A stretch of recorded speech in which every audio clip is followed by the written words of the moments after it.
Legend has it that a hairy creature stalks the woods of coastal Alaska, hunting for those who venture into the shadowy forests.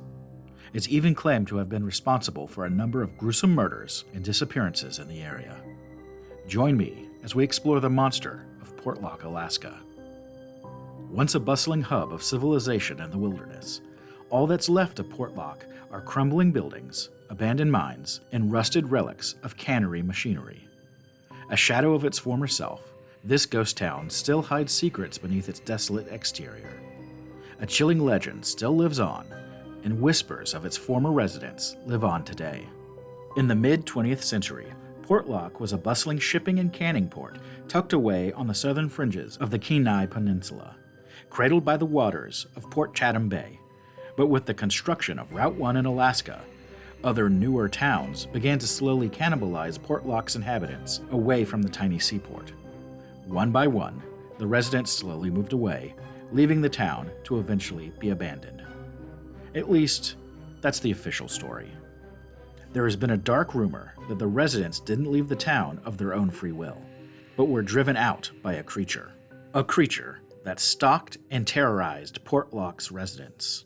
A creature known as the Nanti-Nook. The Nanti-Nook is described as a huge, hairy, half-man, half-beast that many describe as looking rather like a Bigfoot or Sasquatch. The term Nanti-Nook came from a native Alaskan word that literally translates to those who steal people. It's said that the Nanti-Nook was responsible for dozens of strange deaths and disappearances of local residents from the early 1900s until the town was abandoned in the 1950s. So what actually happened in Portlock, Alaska? As long as the town existed, there had always been strange stories and rumors about the surrounding area. Residents were afraid to go out by themselves at night, and it was reported that eerie noises could be heard calling out from the darkness. These rumors only got worse when all the native Alaskan workers at the cannery left the town because of the dark figure they reported seeing lurking in the woods. It was said that the strange figure stalked the workers in the darkness, just inside the tree line. Eventually, the cannery leadership was successful at convincing some of the workers to return, but by then, the story had gotten out to the town and the surrounding area. This was the first mention of the name Nanti-Nook. It only escalated from there. Over the next decade or so, there was a sharp uptake in unsettling incidents in the Portlock area. Although most agreed that the creature had a physical appearance, the town began to believe that the Nanti-Nook also had some sort of supernatural effect on the town. The residents described it as a curse-like effect that settled over the Kenai Peninsula. Strange illnesses, smells, and noises were all reported in the Portlock area without a known explanation. This led many locals and elders to believe that the Nanti-Nook was more of a spiritual creature, as opposed to a physical one. Fear crept into the town and created a paranoid aura that permeated the locals. They would soon learn that even this spiritual creature would have a real, physical effect on the town.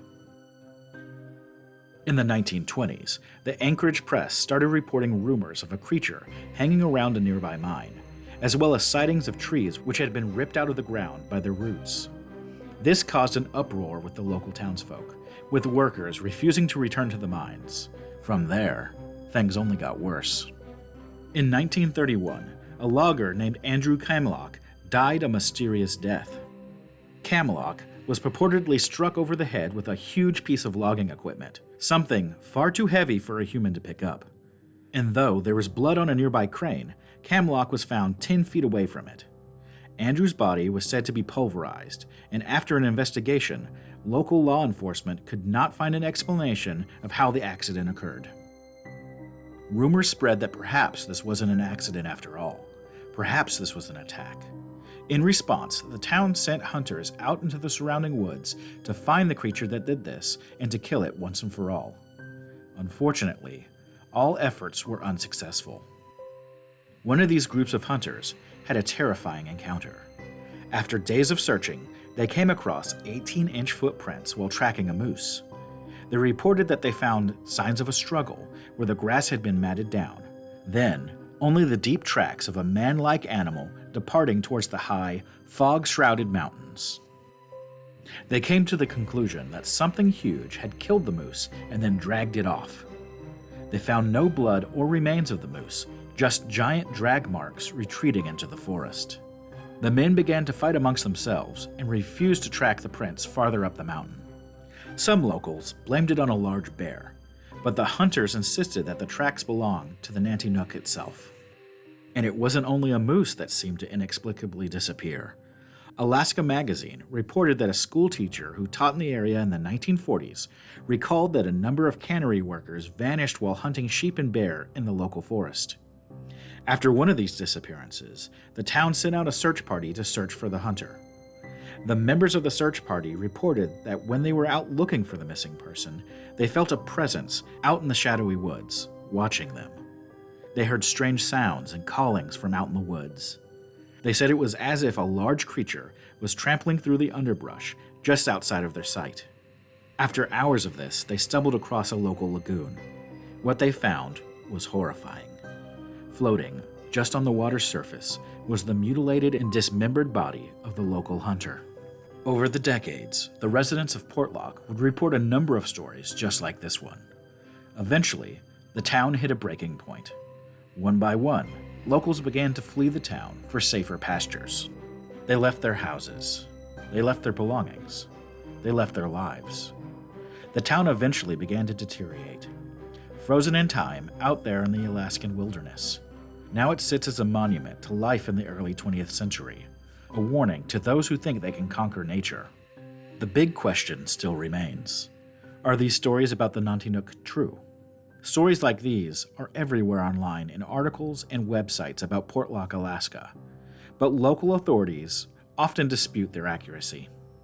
It seems everyone has a story about the Nanti-Nook, but when it comes down to actual proof or documentation, the stories just fall apart.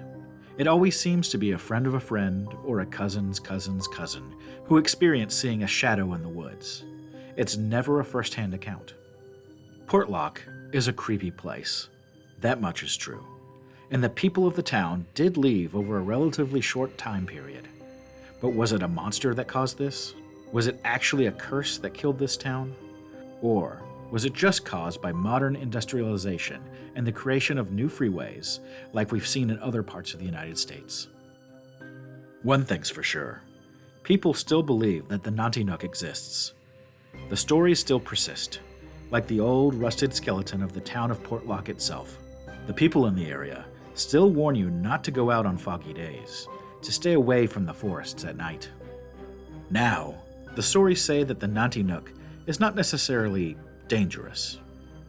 A sort of respect for the creature has begun to build up over time. Stories now say he is a protector of sorts, a guardian of a place humans should not tread. Respect him, but keep your distance.